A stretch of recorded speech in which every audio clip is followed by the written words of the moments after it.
The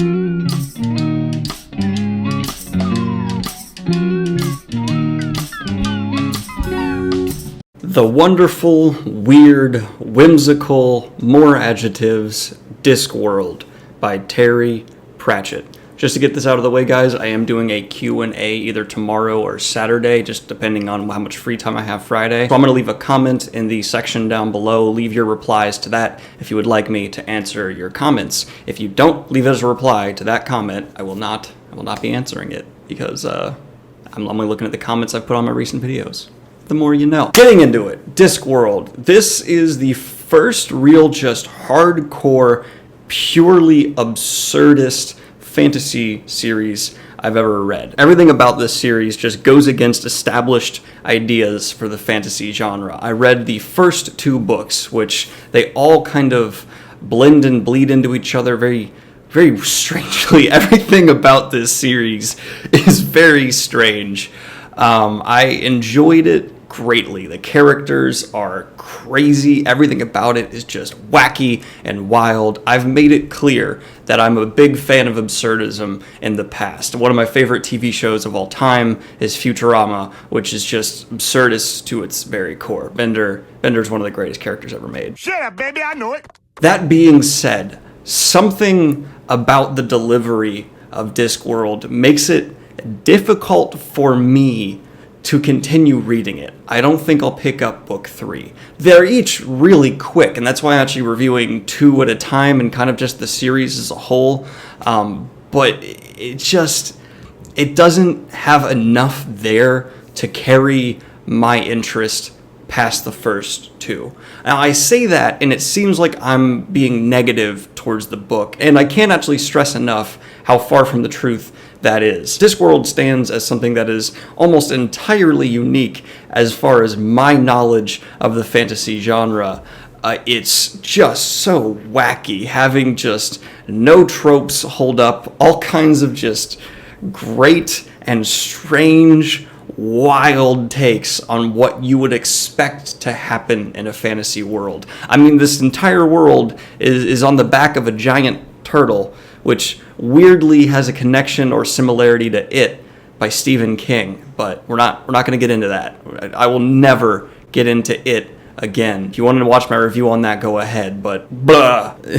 I guess those are two very opposite paths for absurdism. You have Murder Cloud for absurdism, and you have the delightful fantasy where death reminds me of like Bob from Bob's Burgers personality-wise. I really enjoy that the people who would typically be considered bad or evil are actually given a lot of personality, and there's just goofiness all around. I can't really say that there's anything negative here. I enjoyed all of it. It's just by the end of the second book, I didn't close it. I wasn't reading it. I turned off the audio, and I just kind of went, okay, that's all I need. There's no drive or desire to pick up the third, which was strange because I did enjoy both books. It was just a matter of momentum. I think Discworld fails pretty drastically when it comes to building momentum, a story you can really get behind, and characters you care about enough that you want to see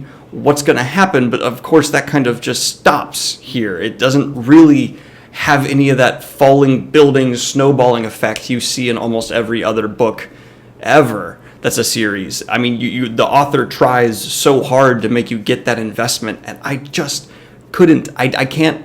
I don't know. I don't even feel very attached to the world. Someone could come up and just shoot the turtle in the face, and I don't care. I do recommend everyone pick up the first Discworld book and get through that. It'll only take a few hours tops, and it's certainly worth it just for the really just mind-bending, totally genre-changing view that you'll have of fantasy afterwards. Because I will say, I have a wider lens of what fantasy really can be after reading this, and it makes me a little disappointed by every other author who doesn't take as many risks as, my God, Discworld does. But there's so many risks, and they're all so wild that even if like 3 fail in a row and don't really ring well with you, there's going to be something else that hooks you along for just a cool concept, a cool idea, but none of those ideas were really great enough or game-changing enough for me to really get behind Discworld as a series. That might be the key problem here, the fact that Terry Pratchett just never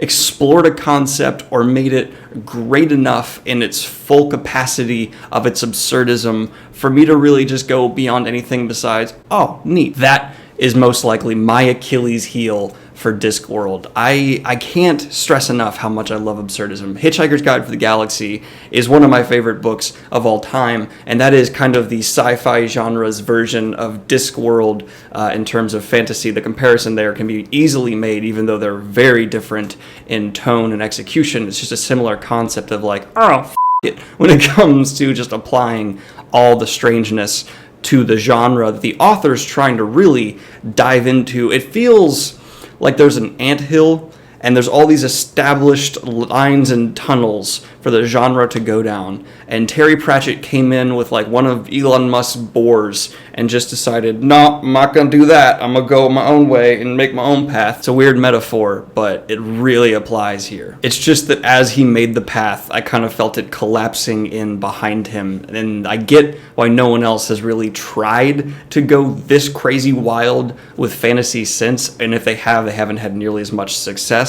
Because it's a cool little fun thing to have as a benchmark for the genre, but I'll never be like, oh, someone needs to do that again, but better. Like, I feel like Brandon Sanderson is taking a lot of things from people who have helped influence him, like Robert Jordan and Tolkien, of course, and other like fantasy icons, and he's even taking from some of his contemporary peers. Like, I probably, like, he's reading stuff from Brent Weeks and trying to, you know, improve his own craft, but I'll never be like, oh, Brandon, go check out Discworld. You need a police force that's werewolves who all have rabies or some crazy crap like that. Like, it doesn't feel like it needs to be done again. It's a cool one and done thing. And I'm going to go ahead and say, yes, if you haven't already, read the first one. And if you love it and you feel so invested in the world, because you're losing a few hours to get through the first book, pick up the second, pick up the third. After the first, I was hooked enough to go number 2, because I was like, all right, you established the tone, it's wild, it's wacky, let's see what you can do with it. And as 2 happened, I went, okay, it's wild and wacky, please really do something with it. Aside from giving amazing personalities all around and just so much golden comedy, on comedy there just wasn't enough built momentum to, I'm repeating myself at this point, but you know what I'm saying. It was great to get through once. But if you don't feel like picking up more after the first Discworld book, and you have not read Hitchhiker's Guide to the Galaxy, pick that up. I promise you'll understand my love for absurdism after that. I think my favorite throwaway thing from Hitchhiker's Guide to the Galaxy is that there's a race on a planet somewhere that invented the aerosol can before the wheel. That's just amazing. Like, thinking of something like that is so awesome, and it makes me fall in love with your world so much. Nothing like that in Discworld hit that level of just like, that's hilarious in pure concept and actually helps build the tone so well. It was almost that good consistently. I might get some serious backlash for not going ahead and saying I'm going to finish the rest. I get this is a loved classic. Terry Pratchett, it seems like a wonderful guy. Every time I see him in interviews and stuff like that and at signings, I just hear nothing but great things about him. And it's like a good way to blow off steam if you're just like want to scratch an itch for the fantasy genre.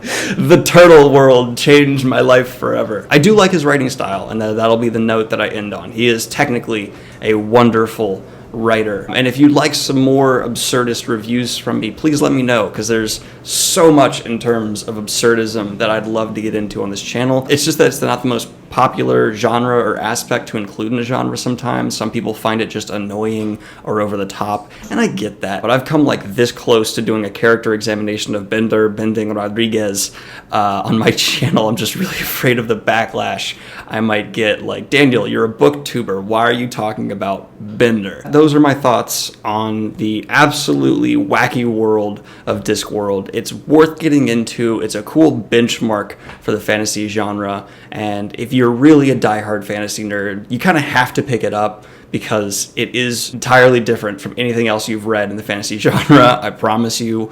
And there have been other things that are certainly influenced by it since its release that are very big and popular. But like and subscribe if you have not already, guys. Hit the Patreon if you want to support the channel and what I do here. I love you all so much. I appreciate the recent flood of support I got. Have a good one, y'all. I said all the things that YouTubers are supposed to say. Yeah, that's it. I'm out.